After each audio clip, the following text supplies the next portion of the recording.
these are just the different types of surveys that we're just going to talk about today. But I mean, it's not really. You can just share with the neighbor if you get a chance.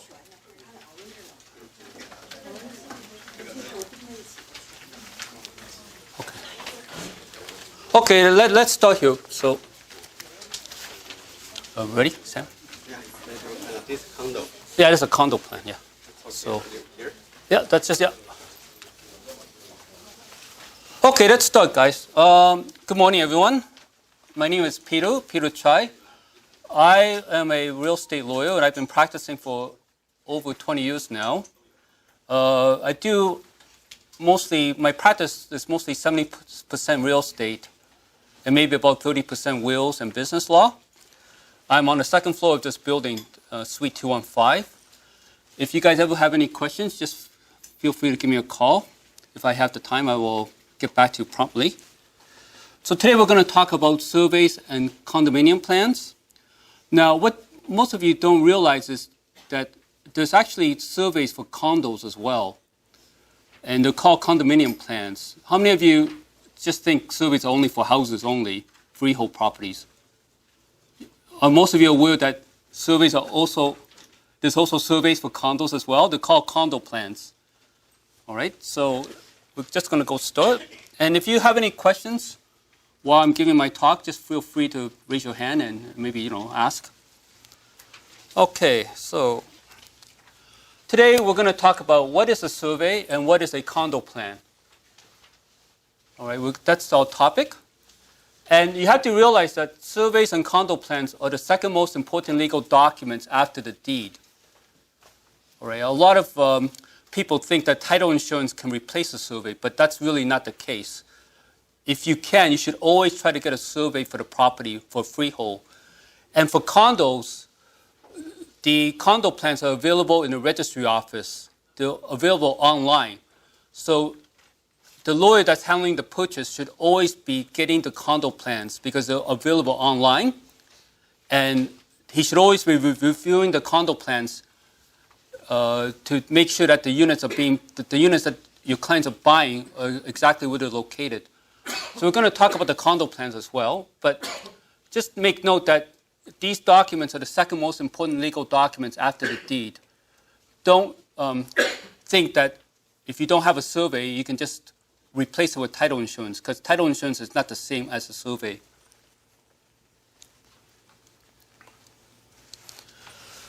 Okay, so when I do the legal work for a transaction, a purchase transaction, I do a title search, and that tells me the quality of the title. Like basically, it tells me whether there's any liens on the property, whether there are any mortgages on the property, whether the owners are in fact the registered owner of the property, but it does not tell me a lot of things, which only a survey can do. A survey tells me the quantity of title. It tells you exactly what you're buying. It tells you the location of the building that you're buying. It shows you any fences, any ancillary structures such as decks, patios, and porches. And basically, a survey reveals the dimensions of your lot, the location of any fences, buildings, and structures, ancillary structures. It may tell you about zoning and setback compliance, easements across your property and in favor of your property, access to your property, and the location of adjacent buildings and encroachments. Do all of you understand like what I'm talking about, like these terms, like encroachments, easements? Like, are you familiar with that? So you don't have any questions today? Okay.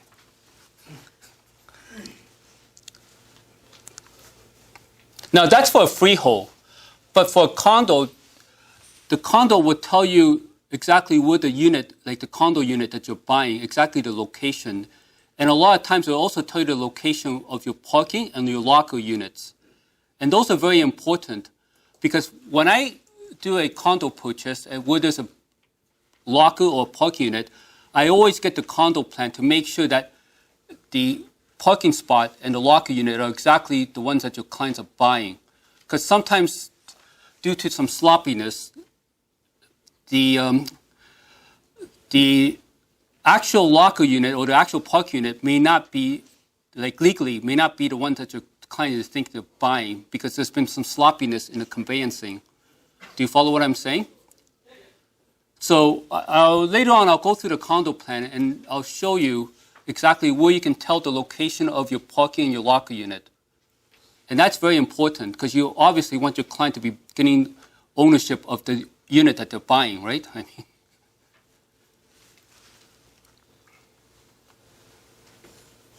okay, do you have any questions so far about surveys or condo plans? Okay, let's move on. Now, what a survey is not, it is not the same thing as a subdivision plan.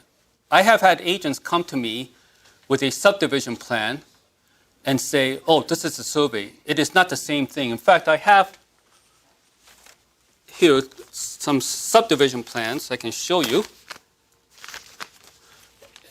And do not accept the subdivision plan as a survey. So if your agreement actually says the vendor is to provide an existing survey, do not take these things, these plans of subdivision. They're not the same thing. Now, unfortunately, they're very big, so I'm not able to shrink it so that you guys can get a handout. Like I can't shrink it to a letter size or legal size page. But I will show you what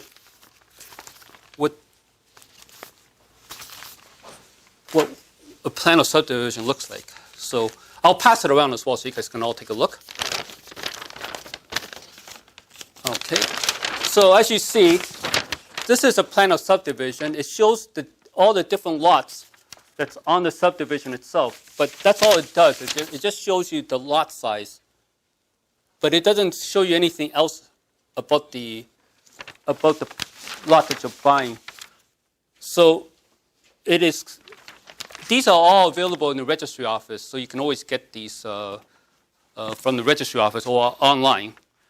But this is not a plan of survey for your property. So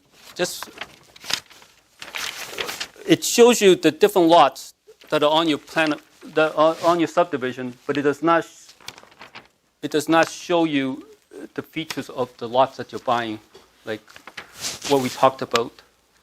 So do you all understand that? It actually says here, plan of subdivision, all right? So this is not the same thing as a survey. So I'll just pass this along. You guys can just take a look. I think I might have another one as well. Oh, this is the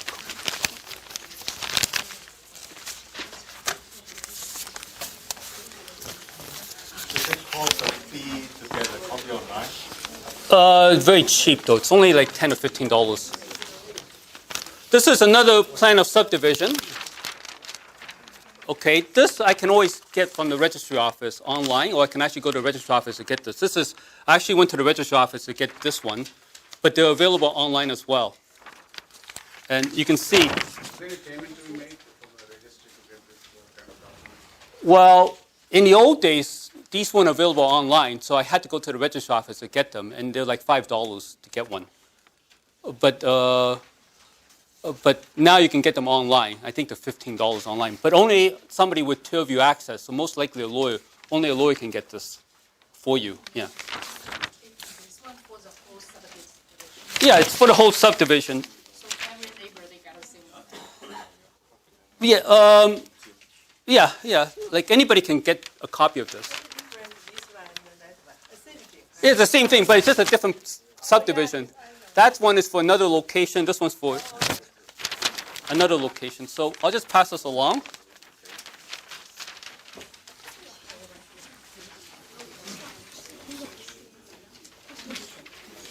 All right, so that's one of the most common mistakes I see agents make, is they accept a plan of subdivision as a survey, and it's not the survey.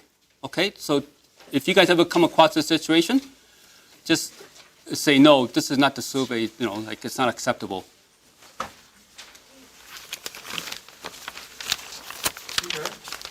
So the survey is available for everybody, for any property? No, this is a plan of subdivision. This is always available in a registry office. But a lot of times, the seller may have lost the survey. Usually you get the survey when you buy it from the builder. The builder will give you a foundation survey. But a lot of times the seller misplaces a survey, so they don't have it anymore. So a survey is not always available. But if you should always put in your offer, if you're acting for the buyer, to ask them for a copy of the survey and see what they say, see what the seller come back and say. Like I said, the survey is very important, very important. Okay.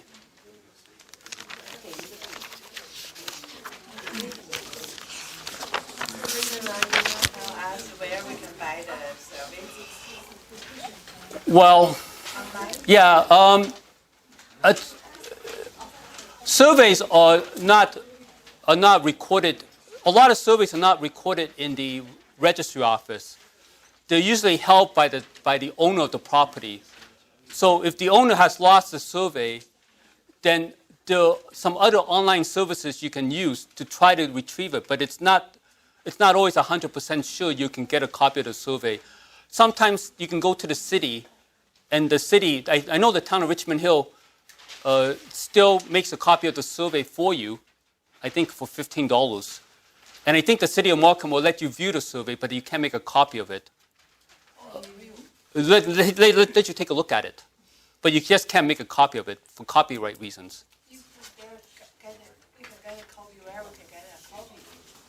You could try some online services. There are some online services that actually has a record of the survey, but it doesn't have a record of all surveys. Okay? Also, for Markham, even as the owner, you're not allowed to take a copy of the survey? No, I don't. That was the policy a few months ago. I don't know about now. Yeah. But the town of Richmond Hill will give you. Yeah, Richmond Hill. Yeah. So if as a seller agent, so if a buyer agent need a survey, so. Well, you're gonna have, if you don't have a survey, then you're gonna have to cross, as a seller's agent, you're gonna have to cross that clause out, right? Because your client can't give a survey. But it's usually easier to sell a property with a survey because people would like to have a survey of the property, right? But I know a lot of agents, they kind of discount the survey and say, well, title insurance will cover it. But like I said, it's always better to get the survey to protect your client. Yeah, so that's why we want to get an internet website address. There's some places that actually has the survey, but there's some online services, but they don't have all the surveys. They don't have every single survey that's available. Like they may have some surveys. You could try. 80%. Not even 78. I think maybe 20%. That's it. Only 20%. Yeah. So Yeah. your house, most of the time survey.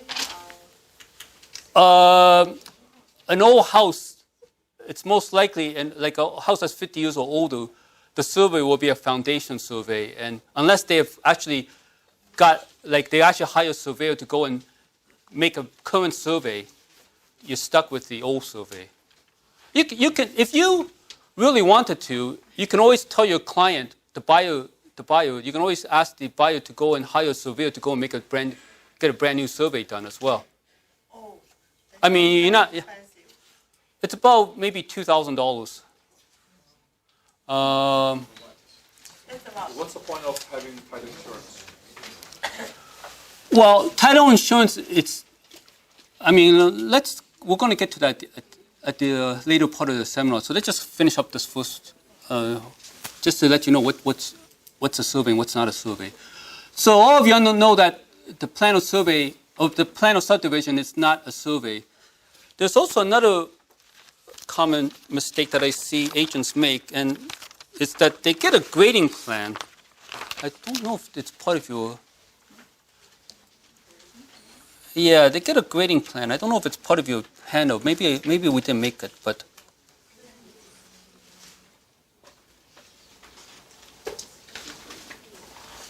That's strange. I thought I made a.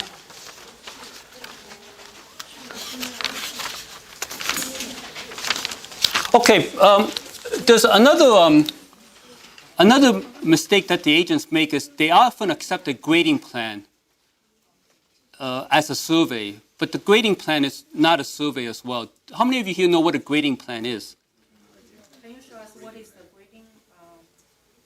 I thought I had it here, but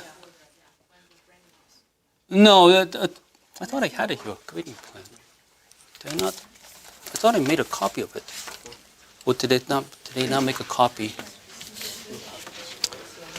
Actually, I thought I scanned it. A grading plan basically shows the contour of the property, but that's, you know, I thought I made a copy. I brought a copy with me. Actually, this topic is so important. The grading plan is so important that Sammy, I'm just going to go and get the grading plan. Okay.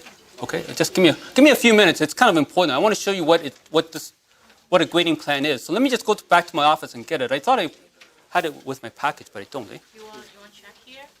No, it's okay. I'll go back to the office. Just give me a couple minutes. Okay, just give me a couple minutes. Let me go and get it.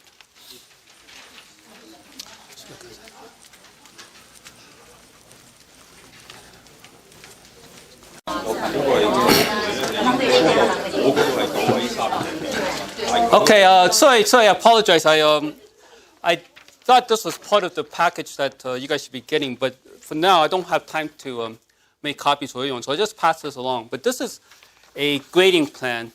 It is not a survey as well. It shows the contours of the lot that you're buying.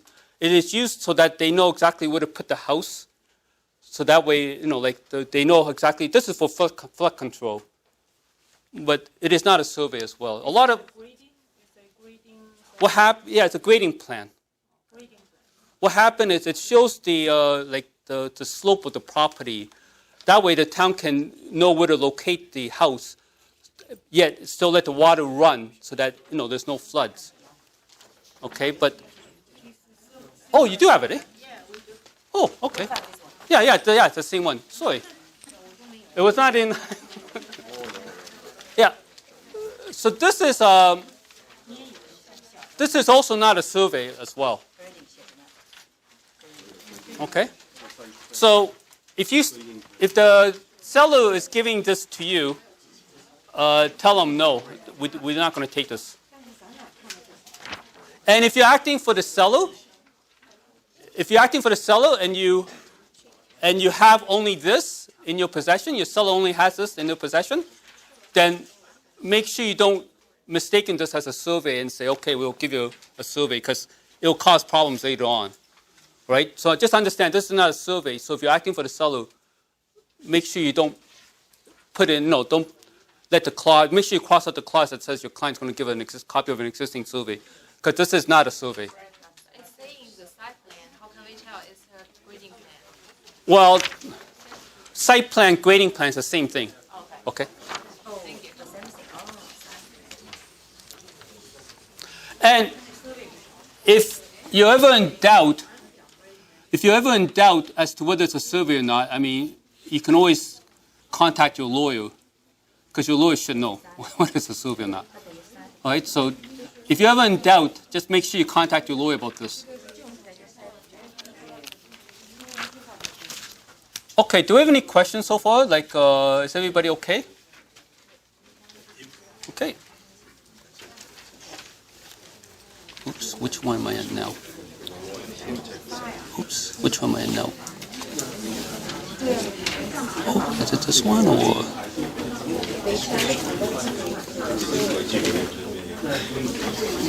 Oh, no, not for that one. Oh, okay. Which one am I at? Okay, I think this one. Oh, no, yeah, right here. Okay, I should just leave here. Okay, so just leave here. It's okay. Okay, so once again, like I said to you before, a subdivision plan will reveal the lot dimensions of lots within a subdivision, but will usually not provide any other information, right? So, I mean, when you look at the plan of subdivision, you can already know where's the building, right? There's no building. It's just the lot that's revealed. Okay, so now, oops, hold on. this one. Here. Yeah. Oh, okay. Okay, next one. Okay, now most surveys are foundation surveys, which were prepared at the time when the foundation of the building was laid. So if you look at the surveys that I provided to you, you can see that most of the surveys that you have will be foundation surveys. They only show really the foundation. That's it. They don't really show anything else. They don't show where the driveway is. They don't show where the fences are. They don't show where the decks. They don't show the porches. So it's better than nothing, but it's obviously not completely acceptable. It's still a little bit deficient. Like I said, foundation surveys are basic and do not provide much information. They only show where the foundation is. What they do show is where the foundation, they show the setbacks. All of you know what setbacks are? Yeah. So they show exactly where the building is in relation to the lot line. So it kind of gives you some idea as to where the location of the building is.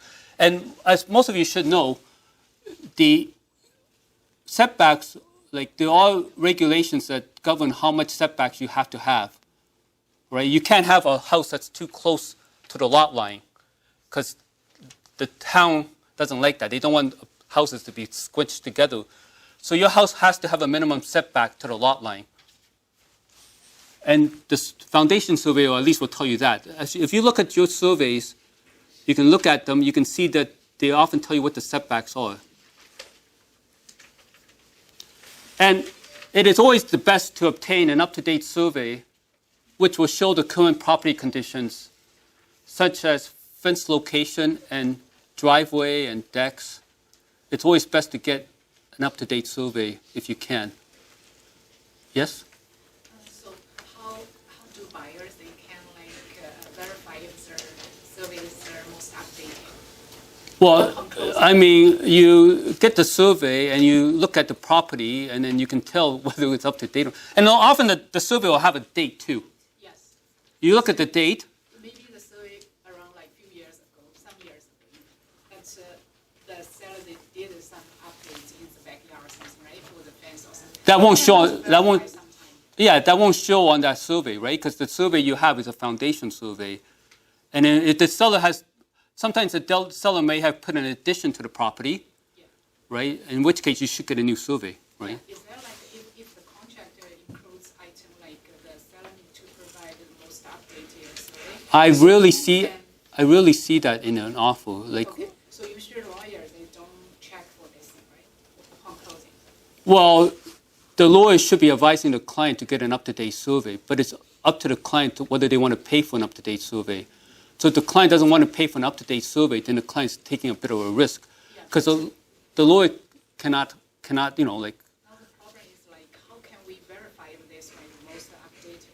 Well, you look at the data of the survey, and then you also compare the survey with the current market, with the current property conditions. So if you see on the survey, or if you see on the property that there's an addition made, but it's not shown on the survey, then you'll know. Sometimes some small thing you cannot verify. Maybe the shared, maybe the size doesn't fit. They change the size or something. You cannot verify.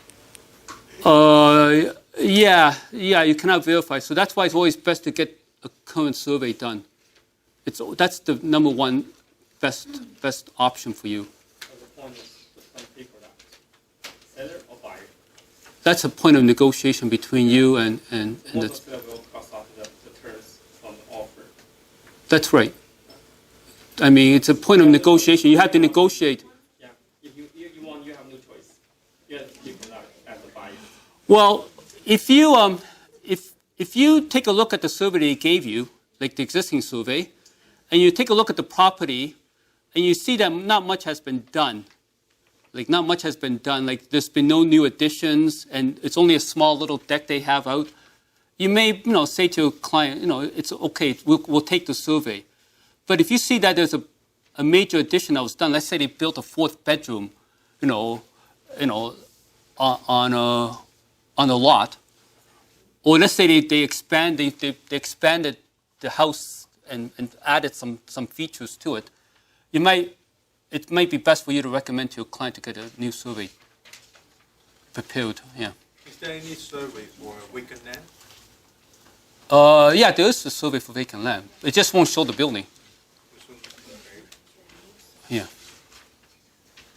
So Peter, I think if you found a new addition which doesn't show on the survey, the best way is to get the building permit because Sorry. Can you guys keep it down, please? I the can't. concern of the buyer most possibly is concern about whether this addition was built according to the law or not.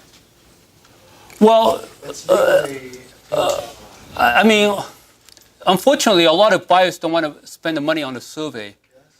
And it's really a shame because, to me, I'd rather have a current survey than title insurance. That would be my preference. But like I said, a current survey could cost up to $2,000. You could shop around to see, if you can get a survey done that's cheaper. But, it's up to the client to decide whether they want to spend the money to get a new survey done. Yeah. If you look around at the property and you see that there's really been nothing new added to the property, you might be able to accept a foundation survey. Although I would still like to get an up-to-date survey if that's the best. Why do you believe that the current survey is better than the title insurance? Well, I mean, a current survey will tell you what the problem is, and you can then deal with it at that time.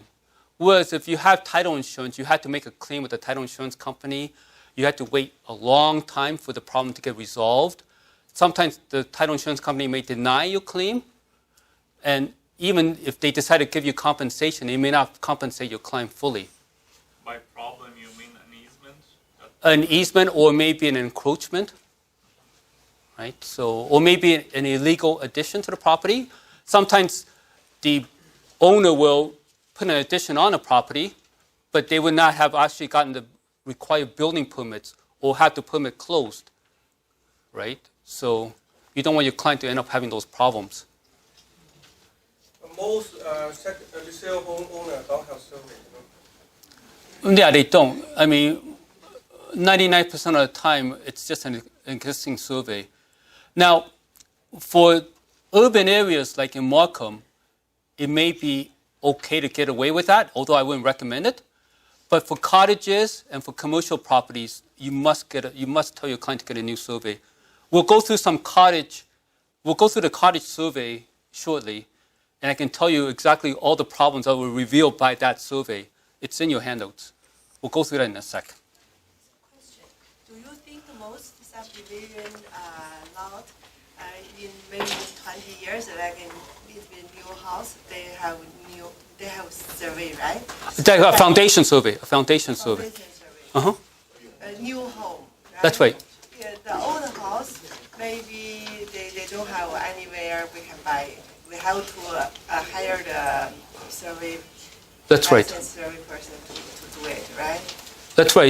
It's whether your client. To me, I feel it's important enough that I would recommend to my client to get an up-to-date survey done, especially for cottage and for commercial property and for any old buildings, any old houses in the city of Toronto. Yeah, you should get a survey done because, believe it or not, a lot of the houses in downtown Toronto, they were built maybe 80, 90 years ago. At that time, the builder did not really follow the proper procedure. And a lot of times you'll see, like for example, a row of townhouses, the walls would not actually be on a lot line. Like the wall itself would be actually situated on your neighbor's property or on your property. They don't follow the center line. So, like I said, only a current survey can reveal that. So do you have a website we can write down? So if we can check first, then if we have the survey, we I don't have it with me, but I do have a couple of links. If you can give me your email address later on, like after I can send it to you. Okay. Or you can just Google. Ontario surveys, and there'll be a whole list. Yeah. Yes. I have a question. So for those older houses, sometimes a lot of fence or whatever, they make a door. It's not supposed to be there based on the current building code or whatever. But back then they called a grandfather policy. Even though if you still made that, the city would be okay. If you actually make a new survey, do you have to change that or just leave it? No, I mean, a new survey, I mean, a survey is a survey. I mean, a building inspector, that's something different. Like if they want you to remove the door, like the city will come down and talk to you about Okay, that. so the new survey will still leave the fence where it is, right? It will reveal what the fence is. Okay, Yeah. Okay. So the question, before, suppose there was very old, the foundation survey, but maybe we didn't get it, but later on we get it. Now we hire a person to do the update survey, but maybe some conflict. Which one you will follow? Well, you follow the current survey. Current. Yeah, the current survey is That's legal, the government permit. So this is the legal survey. It's really everybody can accept. well, the survey is usually prepared for your client, and it's usually private. I mean, the surveyor will not make it public. This is why the city of Markham will only let you view the survey. They won't let you make a copy of it. So we have to trust that person, licensed person, so they are okay, right? Yeah, they won't reveal your survey to any government unless, I mean, they have confidentiality. They have confidentiality duties too, so they can't just give your survey to anybody. They only give it to you. So basically what the house is what the survey is. Like if there's anything wrong with it, there's no way we can change it. No, you can't change it. I mean, you Like the fence is on the neighbor side, and well, you can always change the location of the fence. Just get a new fence put up, right? but who knows? Nobody will know. Like even right now, we hire someone to make the new survey, and it is there's no way we can know the fence is on the right center or not. Well, right now, without a survey, you won't know whether the location of the fence is, right? So, Yeah. are you saying that once you get the survey done? Even if you have the new survey, but how can you verify your that's survey is Like applied the for the fence real property? location is the right location. How can we? Well, check that's that? exactly what a survey is. It shows you exactly what the property, like the location of all the. Yeah, how you verify it? It's kind of like something New you people. No, but that's why it's done by professional. The surveyor. So we have to 100% trust on that person. if that person make a mistake, so who will verify? Well, I mean, the survey. The survey is done by a professional surveyor, and I mean, if they make a mistake, you can sue the surveyor. Just like if I make a mistake, you can sue the lawyer or you can sue the accountant.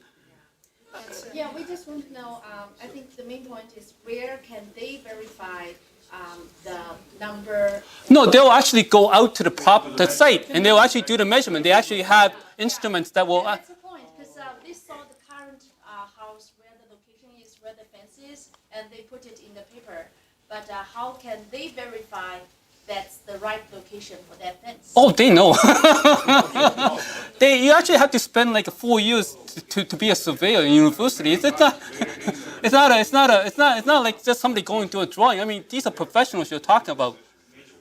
The metal bars buried in there, right? So they cannot go wrong from those points. I'm sorry? Metal bars are buried. Yeah, they have points that you may not be able to know what the points are, but they mark the property with points and with stakes. They know exactly, the lot size. They know exactly where the lot line is. They know exactly where the building is. And they'll usually do a title search when they do the survey just to check for any easements and stuff. So, Is there any compliance stamp from the government on the survey on the final? well, the surveyor will put the seal on it to say that, yeah, That's why it's from the survey company, right? yeah, it's from Not from the government. that's right, it's a surveyor So company. the survey company follow some number, suppose from the title. So there is a list how long the They have the surveyor. There are monuments and there are markings that are located on a property. You don't know where they're located, but they know. So they go out to the site and they know exactly where I mean, if you look at the surveys you have now, you see a lot of strange numbers, like a lot of numbers here. Yeah, you see like reference building, like for example here, like that's you know they. The survey means like real property records. Same thing. It's the same thing. It's the same thing as real property report. Okay, if like that, I think like you should government should give a entire state for the. No, it's not. It's not the government. It's like a surveyor. It's licensed by the province of Ontario, and they'll put a seal on it to say that yeah, this is my work. Yeah. So the number from subdivision, right? The number from the subdivision plan. So east how long, the south how long? Then the survey person follow that number, right? Yeah, they'll use the plan of subdivision as part of their work. They also do a title search as well, and they also go on site. So they will go on site, and they have instruments that they use to and they also know the. Okay, yeah. So you said that sometimes in City of Toronto you see that the building has been built on the neighbor's building. Like I've crossed so many properties in City of Toronto where I was checking in the land registry. They show the where the foundation is sitting comparing to the property line. And I've noticed what you said. Like you see sometimes the property is either sitting right on the property line or sometimes in the neighbor's property. What is your recommendation in those scenarios? Are those Well, the problem is in those type of situations, it gets very messy because you got to negotiate an agreement with your neighbor that allows the encroachment to exist. So, like I said, like a survey will tell you this. And I mean, assuming that there is such a problem, because when you like I said, like you had to negotiate with your neighbor. Okay, because you have to negotiate with your neighbor as to how to deal with the encroachment. Like they may ask for some money, for the encroachment to stay where it is. But if it has been there for 50 years, Usually with time, the longer it's been there, the less likelihood that anything can be done about it. But it's not set in stone. so they can still come like if a new. Actually, well, we can talk about that later, because we're already almost at 11. I want to finish this off. Like, you can come and talk to me, because we'll have a break, at the end. Okay, so any questions about the survey itself, or the condo plans? Nothing yet, eh? Okay, so good. Okay, like I said, the cost of the survey for a simple residential property in an urban area, I find could be up to $2,000. But if you're going to get one that's done for a cottage or for a commercial property, it could even be more. Because for a cottage property, there's a lot more that the surveyor has to do. And like I said, surveys are available for all freehold properties, such as townhouses, semi-detached, detached, commercial, industrial, and recreational properties. Okay, now we're actually going to go through and take a look at some of the surveys. Okay, so let's see, how do I get to the different plan?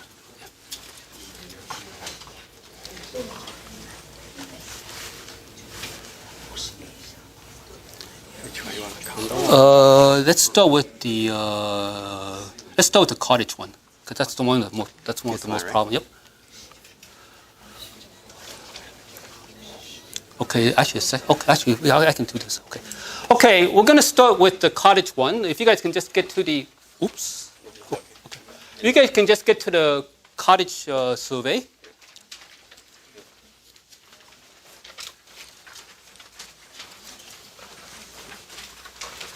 If you see right here, it says Plan of Survey. So you know this is a survey for the property. Oh, actually, it's okay. I don't want to point. Okay, so this is actually the survey for the property. Plan of Survey. You see it here. And you see here, this is the surveyor that prepared the survey down at the bottom.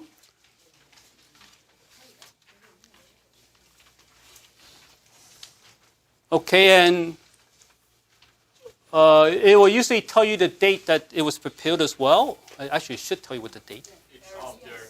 Yeah, up there, at the top. And then it'll tell you where north is. So north is going this way. So north is going to the right.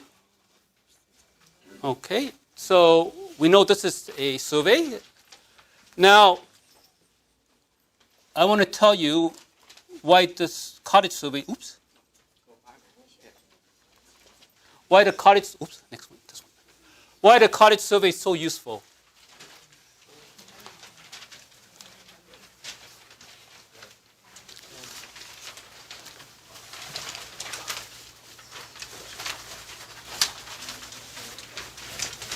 Okay, so you all here now? Like, this is a typical cottage survey.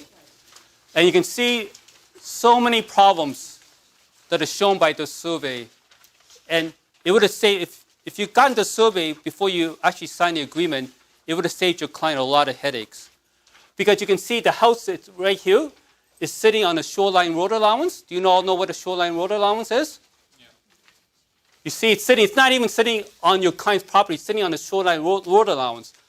Now, this actually belongs to the, I won't get into the technicalities of what the shoreline road allowance is, but it's actually owned by the city, unless you buy it from the city. But most of the time, it's actually owned by the city itself. So your building is actually not sitting here, it's actually sitting on the shoreline road allowance. And that's a problem, because your house is situated on public land. And this is actually public, so anybody can actually go into your client's house. Of course, you don't want that. Then you see there's a big road that's going through the middle of your client's property as well. Your client's property is from here all the way to here. But you see, your client's property is split in half by this road. That shouldn't be there. And people have probably been using it, but it's not, it's owned by your client. So that's the second thing it shows. Then it shows where the septic bed is. It shows that it's encroaching onto the road. And it shows, that's a septic bed. Do you see it? This one. Yeah, that's where. And do you see your client's shed is encroaching onto the neighbors as well? Right here and right here. And there's just a whole host of problems with this cottage. So, like, this is why cottage surveys are really important, an up-to-date survey for your cottage. Now, a lot of cottages are almost like this. They have a lot of issues. Because cottages are not, when they're constructed, they're not the same as like an urban property like in Markham. You know, the people tend to be a little bit loose in terms of the construction. So, unfortunately, you have a lot of issues with this cottage. And if you would tell, if you were to advise your client, you would tell your client, don't buy this property. Okay. You said that house located in public. This is the Shoreline road allowance. What it is that's actually owned by the town. And sometimes the town will allow you to buy it. But in my experience, I find that most of the time the Shoreline road allowance is not purchased, so it's still owned by the municipality. Will the city ask you to remove it? Yeah, the city can. But we still can buy it if we like it, right? No. Why would you buy it? You have trouble. You like it. But the house is not even on your lot. When you're buying this thing. The house it's on somebody else's property. Oh, okay. What if I don't have So Shoreline, you can use, but it not belong to you, right? Well, you can ask the city whether they'll give you a license to have your building on this property. I mean, but it's just a lot of issues. Why would you want the hassle? If I don't have the survey, and then I want to buy it, but then will the title change allowed? They will title change. Like I said, a lot of times when they build cottages, it's a little bit fast and loose. How they okay. The city property, okay. So your house is sitting on the Shoreline road allowance. In fact, this is public, so I can actually go to this house and not. It's a shoreline road allowance. Yeah.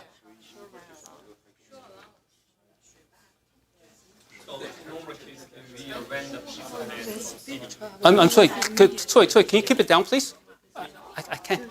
Can you ask me keep it down? I can't hear. Guys, you can always ask me questions at the end. I just have a hard time hearing.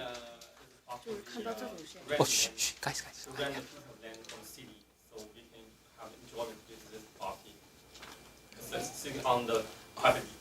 The city may say okay. What if the city says no? What if the city says people have been coming here and they don't want to sell? They don't want. Well, you have to move the house to your own land. I mean, it's possible. It may not be possible to move the house. And it's going to cost your client $200,000 to move the house too. So, yes. This is no, non-registered easement. What does that mean? This one? Yeah. Yeah. What does that mean? So some easement and non-registered. There's an easement that's not on title, but it's still legal. Oh, legal. Yeah. So that tells you, it shows you this part is subject to an easement, which is not shown on the title search, but it's still legal, though. That's what it means when it says non-registered. Normally, what does that mean? That means some road? That means somebody can actually use this part for some purpose. Okay? Like you don't know who?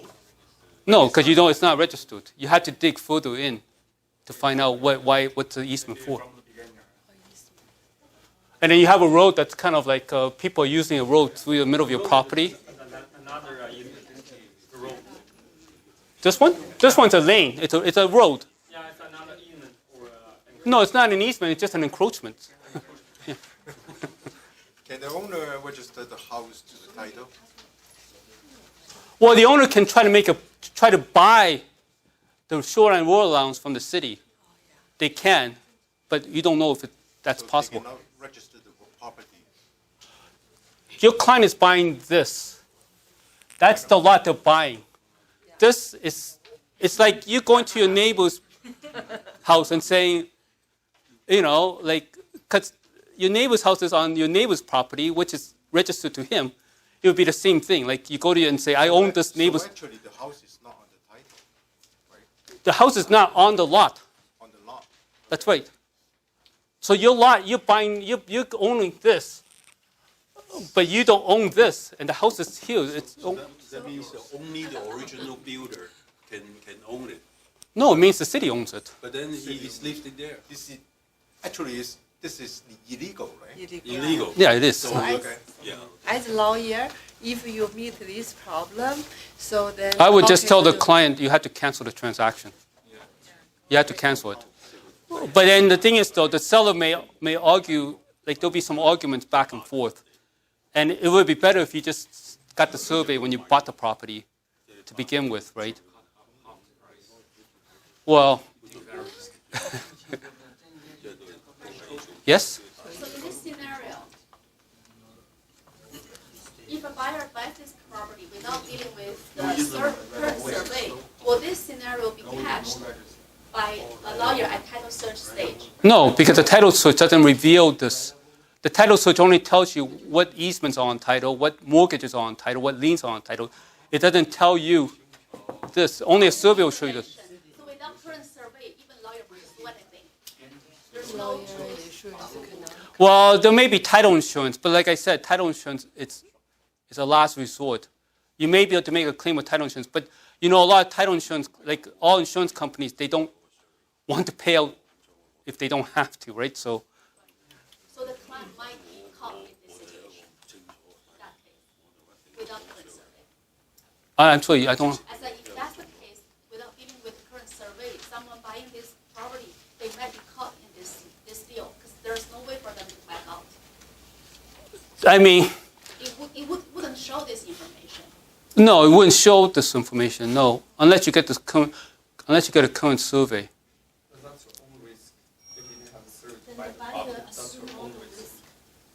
That's what I'm saying. It's your duty to recommend to the client in all cottage properties that you must get a survey. And you have to have a strong waiver.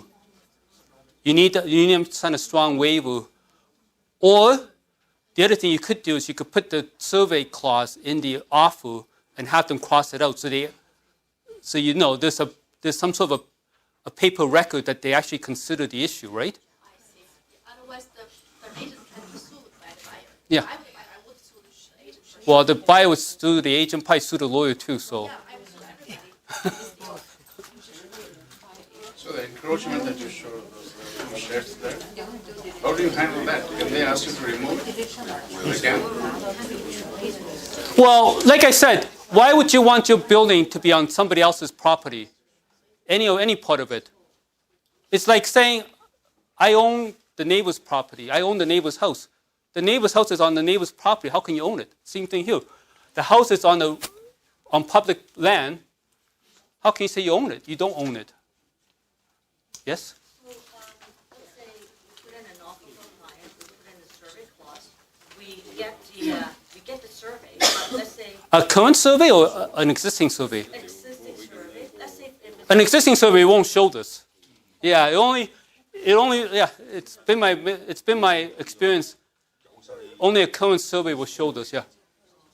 oh, so how can we protect our client? Can we put like a clause to say The best way to protect your clients is to get them to do a survey, a current survey. That's the only way. but to do the survey it takes time, right? I'm sorry? Yeah. This is why I'm trying to tell you guys, a lot of people think title insurance will solve all problems, but it doesn't. That's the attitude I get from a lot of agents. We want the deal to go through. We want the client loves the property. We want the client to buy it. They love it. But, I mean, you have to think of these things too, right? So. I just wondering what kind of situation all of those property can pass the city's inspection. Because when you finish that, you used to have some inspector too.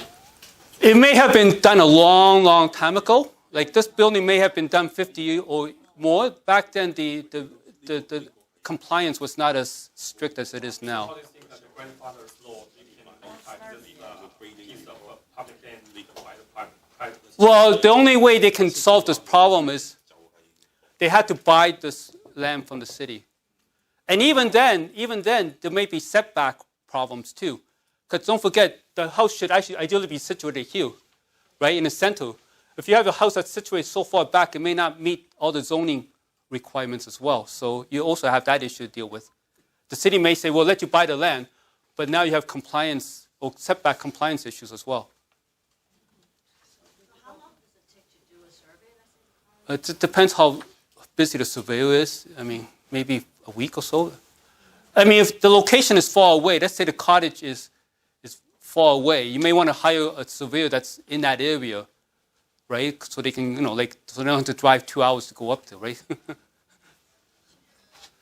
is the current survey within 1 year or 2 years or 5 years?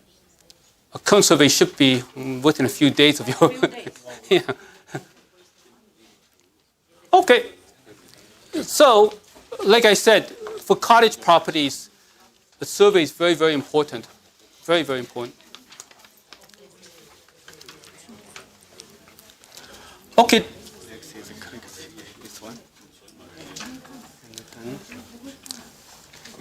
I don't think we have time to go. I mean, they're asking a lot of questions.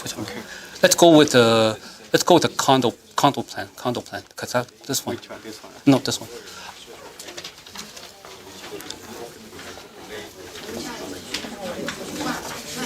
I only have one? I thought I had more. Actually, it's okay. I'll use these ones.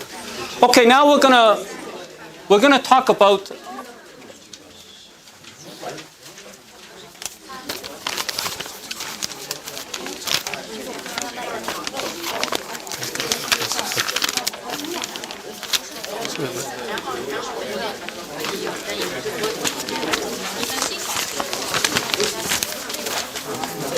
Okay, actually, I don't think we're going to have time to go through the townhouse and the detached survey. If we have time, we might go through just one of the freehold surveys. But I want to talk about condo plans as well. Now, like I was saying, all condo plans, or almost 99% of all condo plans, can be found in the registry office. You can get it online, or you can actually go to the registry office and get like a white printout of this.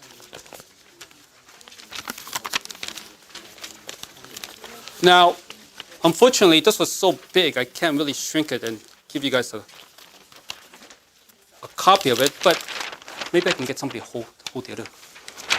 Can you hold the other side? Thanks. Now, this is a condo plan for, I guess, for York Region Standard Condominium Plan number 113. I think this is a Clegg Row, or maybe 50 Clegg. Actually, as you can see, it shows you the location of all units. This is all the dwelling units. So a lot of times I will get these plans if I'm acting for a client who's buying a condo, because I just want to confirm that, hey, you're buying unit 10. Is this the unit that you're buying? Because believe it or not, there have been mistakes made in the past, and for some reason, your client thinks he's buying this one, but in fact, unit 28, but in fact, the owner actually owns unit 30. It has happened in the past. So this is why I always get the condo plans to confirm with the client exactly the unit that they're buying. And also it tells you kind of the dimensions of the unit. Okay, but it doesn't tell you all the improvements, but it just tells you the size of the unit as well. Okay, so I'll pass this along. Now, there is no reason why your lawyer who's acting on the purchase of a condo plan or condo unit should not be getting these plans. They're available in the registry office, and he or she should always be getting these plans to confirm with the client exactly what the unit that they're buying. Okay, so you can see here, and it also tells you the size of the units. So in this one, this unit's really big. Eh? You see, unit 3. Oh, sorry, unit 3. You can see it's a huge unit as well.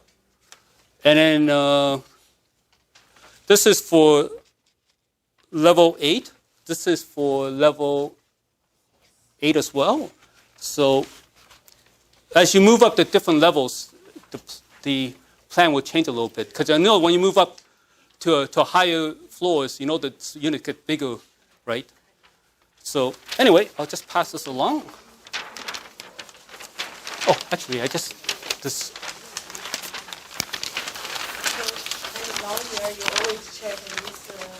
Yeah, this is very important. I always check. So where you can? You go online or go to online? Before I had to go to the registry office, but now I try to get it online because I don't want to make the trip. And now, actually, it's actually more important with the locker and the parking units. You see here, this tells you where the lockers are, and this tells you the parking units. So I always confirm with my client. I always get the plan for the locker and the parking units. I always tell them, legally, the owner owns, say, unit 36. Is this the one that you're buying? Right? And the same with the locker. I always say, the locker that you're going to be getting is this locker here. Is this is this the unit itself? And I find it a little bit surprising because a lot of times the client tells me, I don't know where the parking or the locker unit is. I was a little bit shocked. Because I'm like, it's part of the property they're buying. I think your agent should take them down and visit the parking and the locker unit. Okay? You got this one, the builder. From the registry office, like I said. The registry office has almost all the condo plans. Before closing, you will get this one for the client? Yeah, I will retrieve it online. It's online now. But the online now, it's like this. It's so tiny, right? So I wanted to bring this one. This one I got from the registry office so you can see. In the agreement, I'm asked, the seller agent say, suppose 69 is a parking lot. So if something wrong, so maybe belong to others. Well, like I said, sometimes because there have been mistakes made. It's not that, it's very rare, but sometimes it does happen where the builder may have given the owner this unit, but the owner thinks he's buying this unit. It happens not that often, but it does happen. So I would obviously get this, and if I find out that the buyer is not getting the unit that they want, they thought they're buying this unit, but in fact the owner owns this unit, I would then write a letter to the seller's lawyer and say we have to negotiate like a reduction in purchase price because, your client doesn't own this; he owns this one. So as a buyer agent or seller agent, how can we verify? So which one is belong to? Well, I mean, you can always go to the lawyer and ask the lawyer to retrieve the plan, but then if the offer doesn't go through, then you got to pay for the lawyer's time, right? Right? But the lawyer will do this check, or they should do this check when they close the transaction. But even we can check this, like we have access to land registry, we cannot see the plan, but we can see the number, so we can verify if they are getting the right one. Or if you want, you can go to the registry office, and you can. I mean, I don't know if you want to, but you can go to the registry office and just get I mean, these are all stored in the registry office. We can always get this. Even from the MLS, when we click on the registry office, they're gonna show it the number of the parking. Yes, but they won't show you. They won't show you this. They won't show you this plan, right? No, they don't show the plan, but they show the level and the number. So that's enough. No, because the level in the unit may be referring to this unit, but your client may be thinking of buying this unit. The number of the parking. So you know it's on level B, for example, and the number is 23. So you can go there and you can see. No, because a lot of times the condo, the way they number the parking units, do not match the legal description. Oh. Yeah, they don't match. So they may number this unit 99, but legally maybe 58. Yeah. The only way you can verify that the parking spot is the one that your client is buying is to get the plan. Okay? But like I said, this is available in the registry office online, and there is really no reason why your lawyer should not be getting this. Okay? I'm sorry? I mean, before, no lawyer can get this for the client. Sorry? No, I always get this for the client.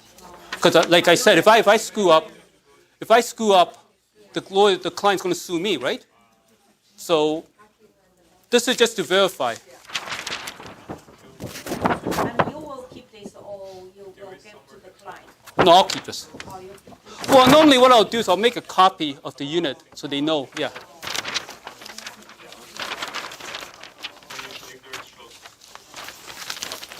Well, you don't want your client to end up getting ownership of a unit, of a parking or locker unit that they don't, they don't expect, right? Okay, so I'll pass this along. Can I just have this returned back to me at the end? Because I do have to keep it on file. Does anybody want to see the, yeah, want to take a look? Okay.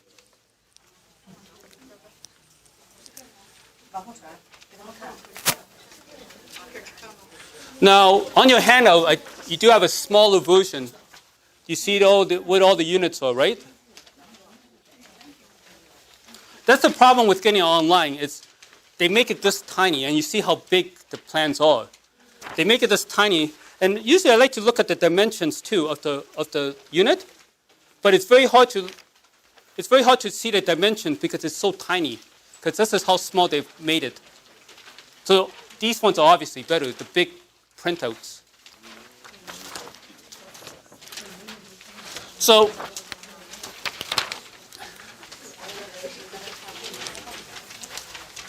yes?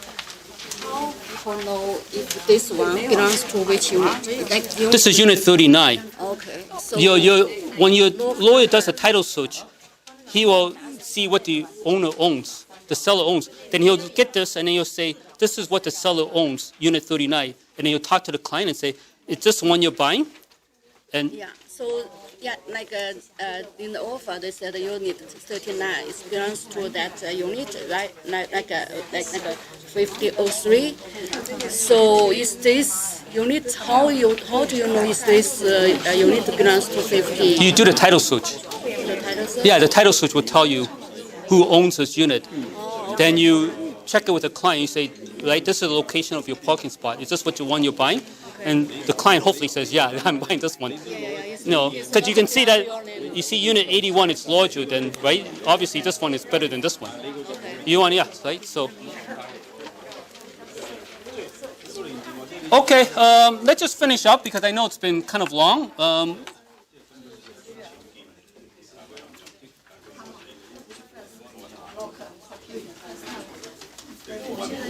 Oops.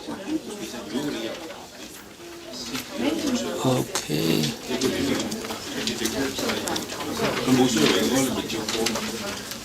Now, do you guys want to go through like a detached survey as well, or do you, like a detached house survey, or?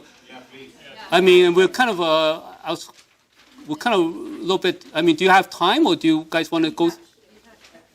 It's actually better to go through a townhouse. A townhouse is a little bit better because it tells you a little bit more. But we can go through both quickly. But okay, so you all know now that the surveys for condos as well. Okay, they're called condominium plans, right? And unlike freehold surveys, these are always available in the registry office. So let's go through and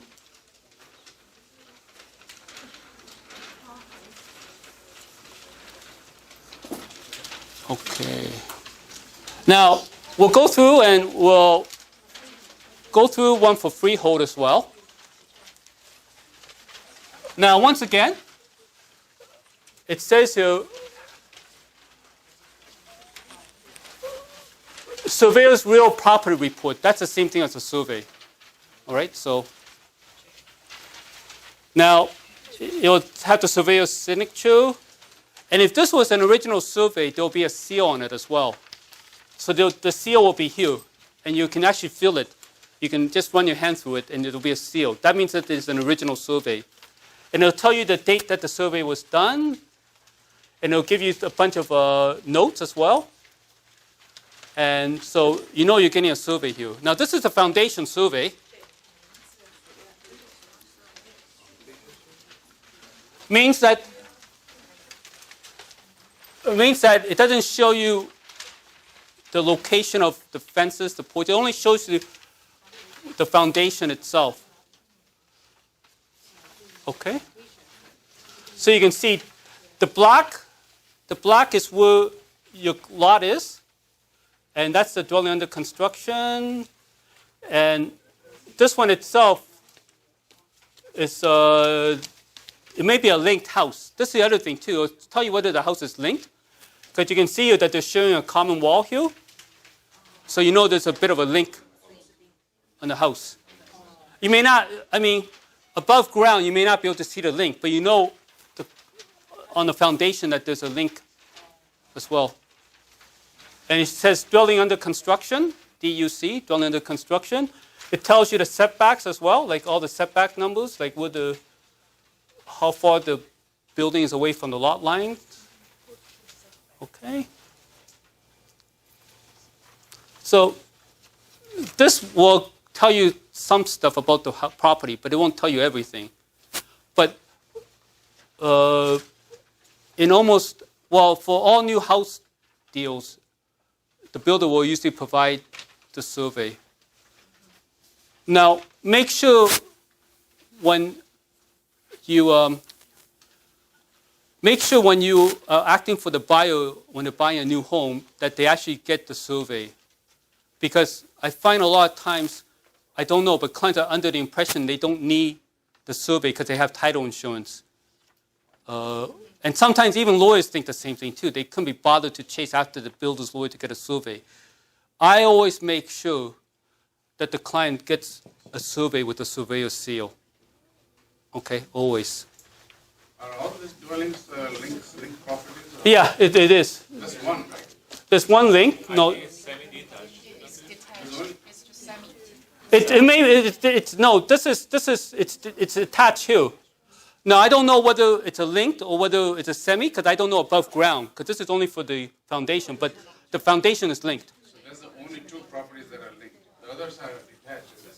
Yeah, the other ones are detached. Others are all detached. Yeah, but you can see here, right here, that it's showing a linkage here. Maybe the other ones are touching from above the ground because this is... No, because the foundation is...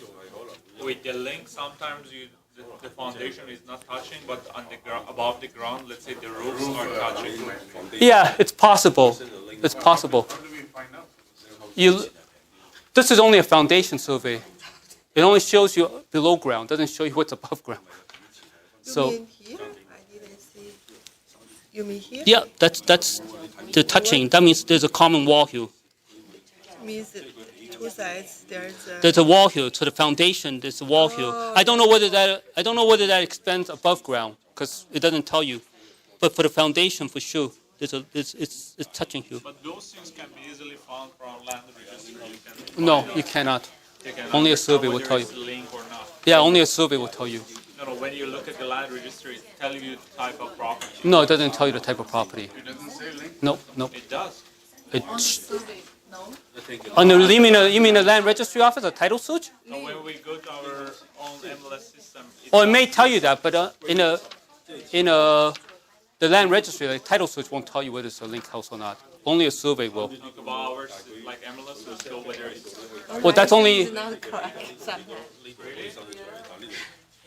that's only if the seller's honest. Some seller may not even know that it's a linked, right? Yeah. Some seller may not even know it's a linked house. That has happened to me before. Oh, sorry, guys, can you keep it down? I can't hear the questions. Yeah. Okay, sorry, when we get the survey, do we ask the lawyer to review and make sure it's okay, or because sometimes we may not be very good at reading these things. How can we make sure, it's. Well, you bring it to the lawyer that's acting on the purchase and you ask him, right? The lawyer has to. Yeah, but even some lawyers are not very good at looking at these too. Sometimes the lawyers they don't know what they're looking for either. So reading the survey is not the responsibility of the lawyer. We just ask the lawyer. it's a responsibility of the agent and the lawyer. You should be able to read these things. That's your responsibility too. You will help the client to read this if we ask you to close the deal. Well, the other thing too is you should be getting these surveys right at the time when the offer is made. Because surprisingly, I don't get the survey until closing, which then I have to rush and scramble and see whether there's any problems. You should always be making a habit of getting the survey right at the time when the offer is made. There's no reason why they can't give you the survey right at the time when the offer is presented. It's not a top secret document. And at the time of closing, the only way that you can back up from the deal is if it prevents the buyer to entertain the house. Like if there is a small encroachment or easement, you cannot. That's where it gets a bit iffy because the case law has been like the law has been that sometimes small encroachments cannot stop you from closing. I mean, it all depends on the defect itself. So even if it passes the title search date, you have no recourse on that? Well, hopefully your lawyer should be doing a title search before the title search date, right, to find out whether there's any problems or not. But if it's before title search date, for sure they can back up, or No, it all depends on the defect itself. Like sometimes a shed may be encroaching. If it's a small encroachment, you may not be able to back out. But if the whole house itself is sitting on, like that cottage one we just saw, that one for sure you can back out. Yeah. But you can go after the person who's encroaching your property after the closing, after you're the owner of the property. Well, Yes? why would you want to do that? I mean, why would you want the problem? You're just asking for trouble. Because they don't, when you go to sell it, the people may not want to buy it because it's an encroachment, right? So it may affect the marketability of title. So this is a detached, and you can see it does tell you some useful information. Like it tells you that the house is linked right at this section. So that's something you should let your client know, because I know a lot of clients do not want linked houses. They want a fully detached, right? Now above ground, it may be that it may not even be linked at all. It may look like it's detached, but okay. Okay, so I think we'll just leave it at that because I don't think we're going to have time to go through a townhouse. I don't think we're going to have time to go through a townhouse survey. Although the townhouse survey is actually the more important one. Cause do you guys want to go through a townhouse survey? Yeah. Well, if you ever have any doubts and you're not sure you understand what the survey is it's best to bring it to the lawyer and let him take a look.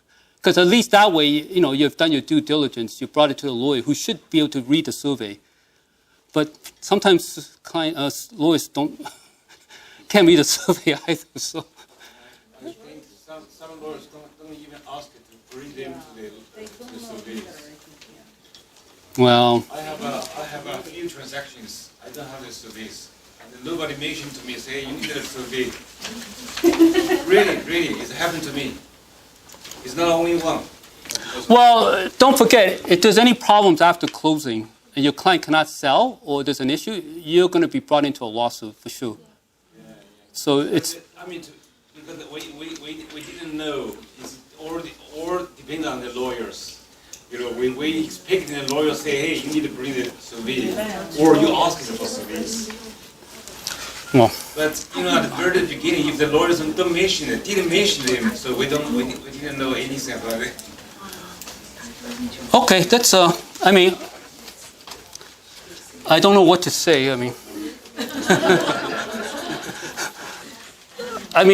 Certain lawyers have certain lawyers. They have a high standard, and some lawyers have very low standard. Some lawyers are big volume lawyers. The issue is, I only not deal with one lawyer. I deal with a few lawyers, but no lawyers tell me, say, you need to bring the survey, or you ask me for surveys. It's happened to me.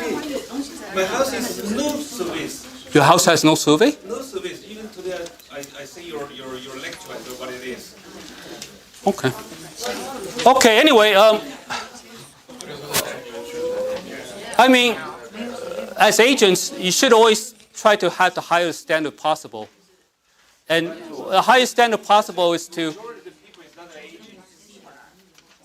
Well, okay, let's go through the townhouse survey. Okay, once again, it will say... Okay, I don't know what it does say here. It does say Plan of Survey. And actually, some townhouse surveys you can actually find in the registry office as well. So if a client comes to me and he's buying a townhouse and he has no survey, my very first thing I would do is I would go to online and I would actually see whether this is actually in the registry office as well. So for a lot of townhouses, the survey, at least a foundation survey, will be actually in the registry office database. Okay, I got this actually from the registry office. Okay, because the client didn't have a survey, and I felt kind of obliged to do my best to get the client a survey. So I actually went to the registry office and I pulled it out. So I didn't want to get one of those small little ones like this one here, like one of those small little, because this is a rather big plan. And I don't want to get a little one because you can't read the numbers, right? You can't read the setback numbers. So for this one,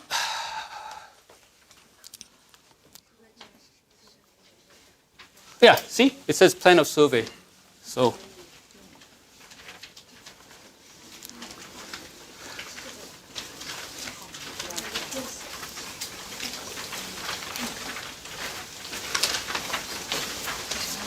okay.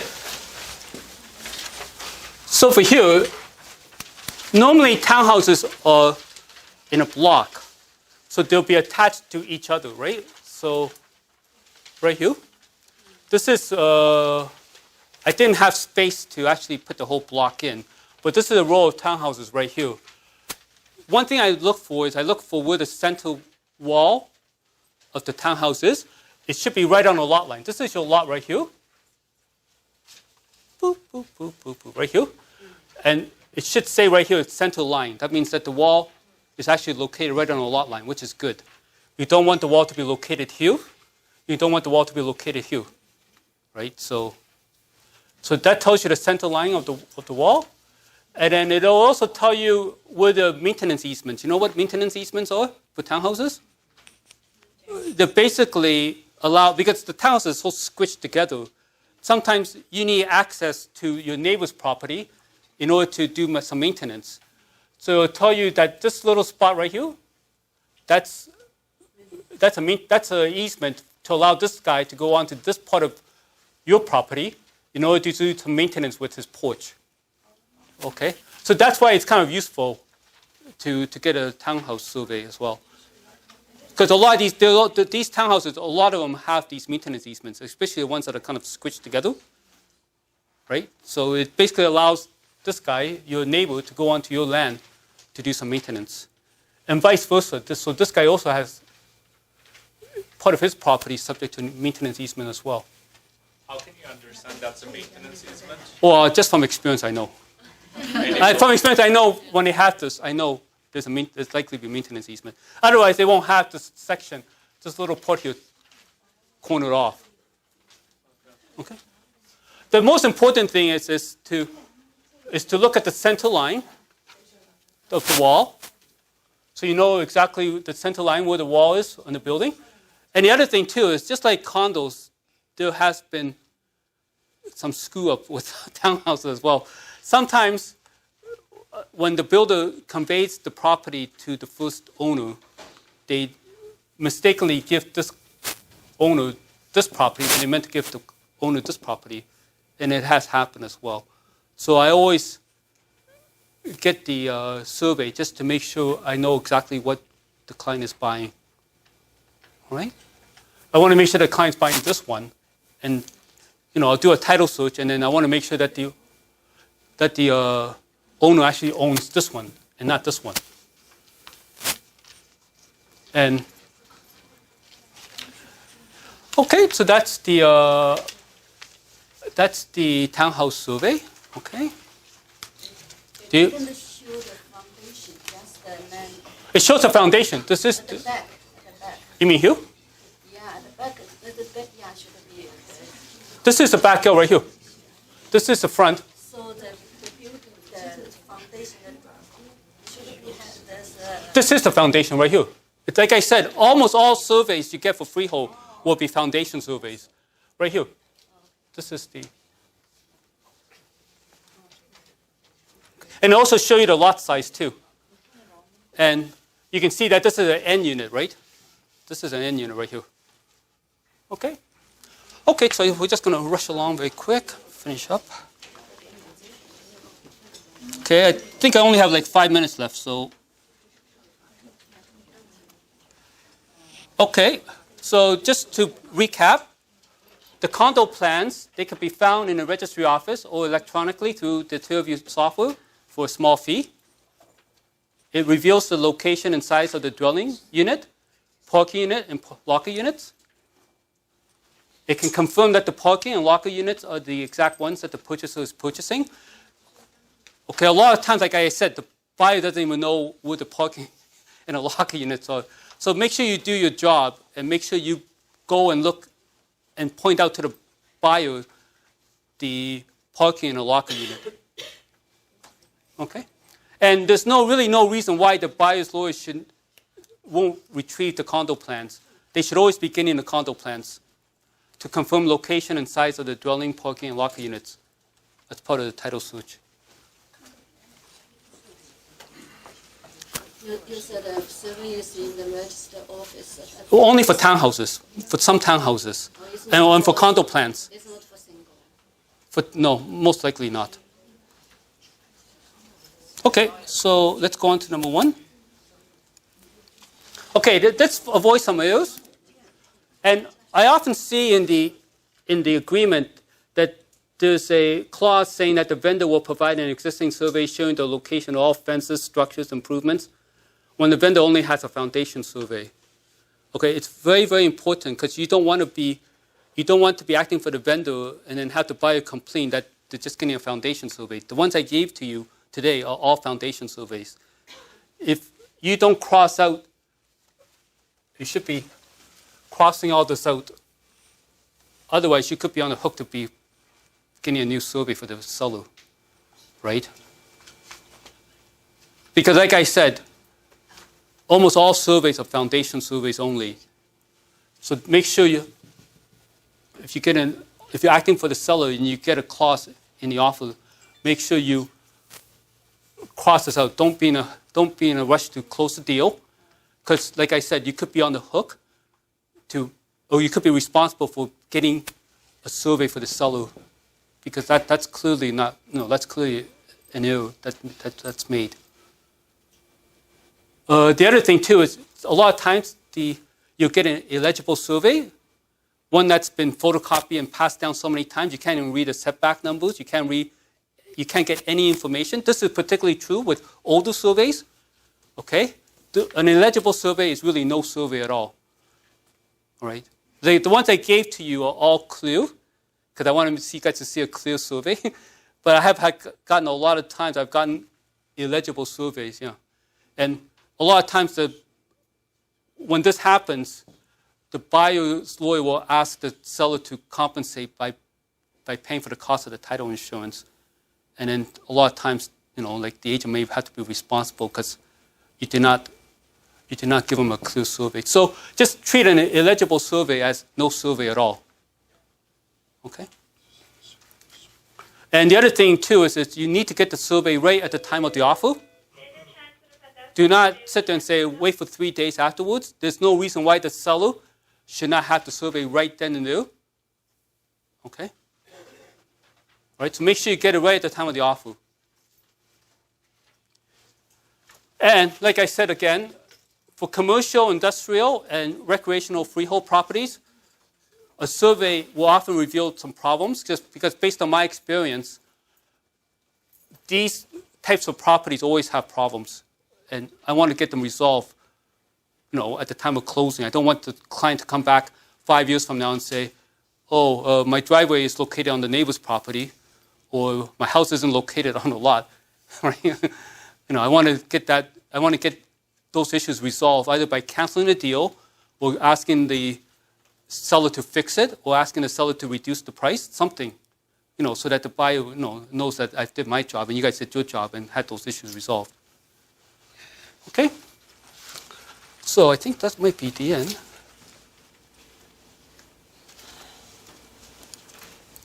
Okay, last thing, I've mentioned this earlier. Title insurance is not the same protection as the survey. For one thing, you must have an enforceable title insurance policy. Sometimes the lawyers will make a mistake with the names, will make a mistake with the street address, will make a mistake with the legal description. And I've seen title insurance companies actually deny coverage based on small little mistakes like that, saying that, the policy is not enforceable because it contains mistakes. And you must come within the terms of the policy coverage. You must not have knowledge of the defect. And title insurance company may not fully compensate the purchaser. And it's a slow and cumbersome process. Okay? Like I said, if your client knows the problems with the title, like going through a title insurance claim, I'm sure they would rather spend $2,000 to buy a brand new survey at the beginning. Yeah. Okay. So that's another thing that you should keep in mind is title insurance is not the same as a survey. It's always best to get the survey. Even a foundation survey, get something. Oops. And lastly, I just want to thank you.